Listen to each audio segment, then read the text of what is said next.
what she's got to do is keep the weight off him. Because this horse, he was in serious... She hadn't done anything wrong, it was a lovely lady. But he was just enormous. But the funny thing is, when you've got one, horse and you've got it home, you know, and like that, you don't notice how big it gets and how heavy. You see this truck coming up here now. Skip lorry, see them chains hanging down the side there, you can see plainly as he's going along, if you can hear it banging now on the side of the container, the skip itself. Come on, trot. Good boy. So this round trip now, this morning, will be about 15 miles. It won't be any more than that because we've come straight in and gone straight out of town. If we go round town, you can add another 3 or 4 miles to that. But, and I'll tell you the other thing that's funny, that, you know, you never stop learning, is although he's was massively big, he's lost a great deal of weight, he hardly wears his shoes at all. Great heavyweight horse like this. I mean, when he come in the yard, and I'm not exaggerating in any way, there's some Suffolk punchies that'd like to be as big as him.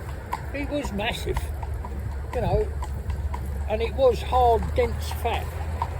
So what I mean by that, it wasn't solidified in any way. It was like a candle wax almost. Yeah, that's a good way of describing it. Really, that's how hard and firm it was, and it took a fair time for it to start to break down and give, and you've got to know what you're doing, because obviously you're putting their hearts under a lot of strain and stress, so are their limbs, and you've got to know what you're doing and where you work them and, you know, how much you do. So we put him up alongside Cloud so he could go out and see what was happening, but Cloud would take care of the work.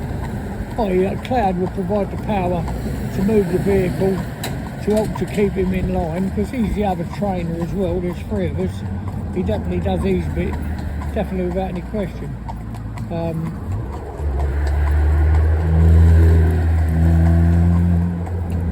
If you understand horses well, or you say you spent time here and you watch Cloud working, it is truly quite remarkable what he's learnt over the years.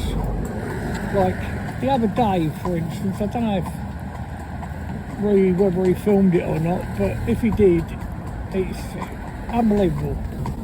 He's putting on, so the horse is on the offside, but putting 2. It's a stallion horse, young stallion. And he kept putting his head, not aggressively, but just sniffing Cloud, not doing anything at all, no nipping, biting, anything like that, but he was putting his head over that side. At the same time, Ree was trying to do his rein up on the offside, you know, and he was on the offside of the pole. And every time he put it in, so he moved his head and out it come again from the bit. So we don't want to pull it. We don't want to jerk his mouth, you know, grab hold of the bit ring and jerk his mouth. Bugger me, I'm going to do that after all this. Getting it so that a big old shot.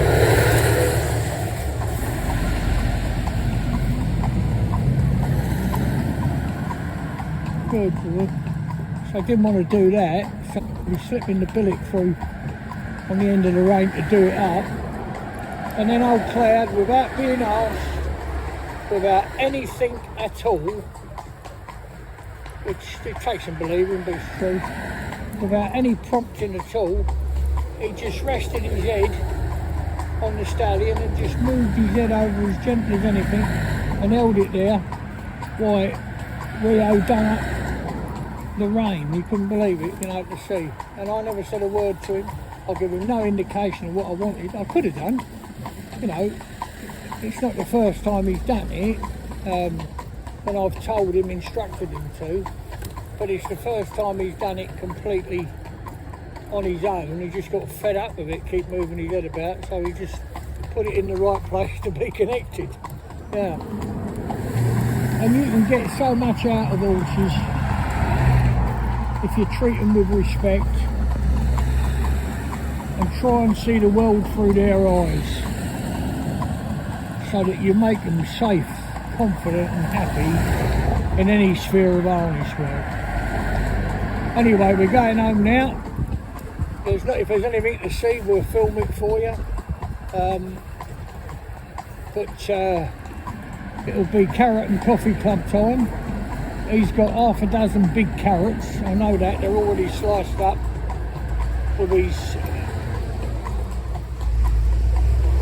big old chocolate around there.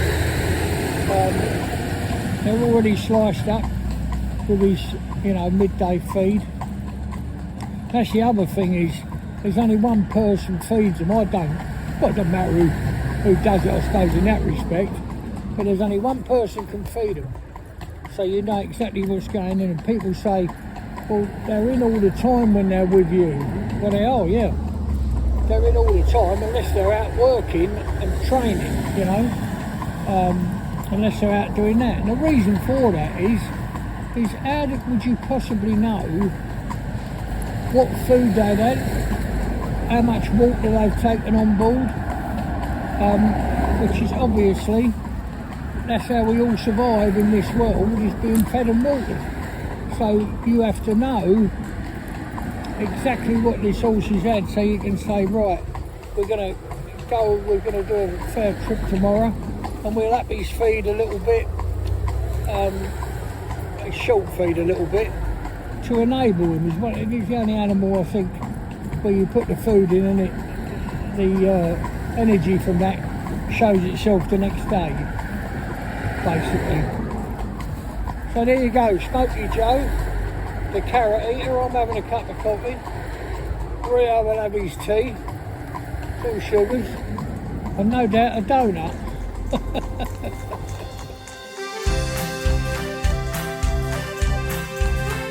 There's a smile on my face every time I hear that sound. The rhythm of the hooves as they touch the ground.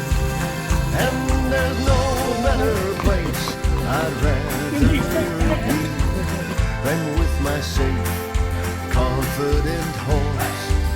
And there's no better place I'd rather be than with my safe, confident horse that's happy.